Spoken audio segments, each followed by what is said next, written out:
Qui n'a jamais rêvé de créer sa propre nation? Ouais, parce que les jeux vidéo ça va 5 minutes. Vous voulez aussi avoir du concret et qu'on vous appelle sa majesté, monsieur le président, ou encore leader suprême. Eh bien c'est possible. Enfin, plus pour le fun qu'autre chose, car désolé pour vous, mais les conquêtes et découvertes de territoires sont plus vraiment à la mode de nos jours. Il existe pourtant ce qu'on appelle des micronations. Ce sont de petites entités autoproclamées qui prétendent être des états souverains et indépendants. Vous connaissez sûrement déjà Sealand. Dans cette capsule, je vais vous en présenter quelques-unes, et mine de rien, certaines ont une histoire plutôt insolite.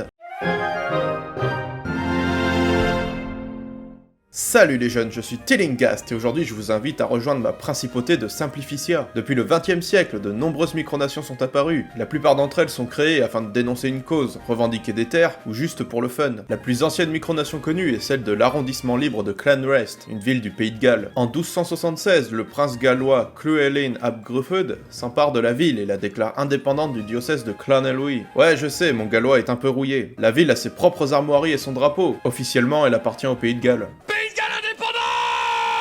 Partons maintenant pour la République Nord-VP, des glaciers. D'ailleurs, c'est quand vous voulez pour une petite sponsor, clin d'œil, clin d'œil. Outre la troublante ressemblance avec un VPN bien connu, cette république créée en 2014 au Chili par l'ONG Greenpeace a pour but de nous sensibiliser sur le manque de protection légale des glaciers dans le pays. Ainsi, l'ONG a déclaré que les calottes glaciaires du Chili étaient indépendantes. Alors on pourrait croire que c'est une conquête pure et simple d'un territoire chilien, mais pas vraiment, car Greenpeace aurait joué sur les failles juridiques du Chili concernant les glaciers. Pour le pays, évidemment, il n'en est rien, et ces glaciers font bien partie du territoire. La prochaine micronation est bien de chez nous et provient des terres de Jean Lassalle. La principauté de Laas, en Béarn, s'est officiellement déclarée indépendante de la France le 1er janvier 2015. Cette décision est une initiative du maire de la commune, Jacques P. de Honta, qui en 2011 a proposé cette idée pour protester contre les réformes du gouvernement. Au moins c'est radical, je salue le geste. Allez, comme je sais que ça vous intéresse, en voici une dernière pour la route. Je vous présente le Saint-Empire de la Réunion. Alors ça va faire plaisir à un certain viewer que je salue. Ouais, vous ne rêvez pas, ce Saint-Empire est la création d'étudiants de la fac de droit de l'université de Rio de Janeiro. Fondée le 28 août 1997, cette micronation est une simulation politique et constitutionnelle. Première question, pourquoi les Brésiliens? Et deuxième question, pourquoi la Réunion? C'est quoi le rapport? Les Réunionnais qui regardent, expliquez-moi s'il vous plaît, je veux savoir. Si cette capsule vous a plu, n'oubliez pas de vous abonner et de clocher. Vous connaissez la chanson. Quant à moi, je vous retrouve dans une prochaine vidéo. Salut les jeunes!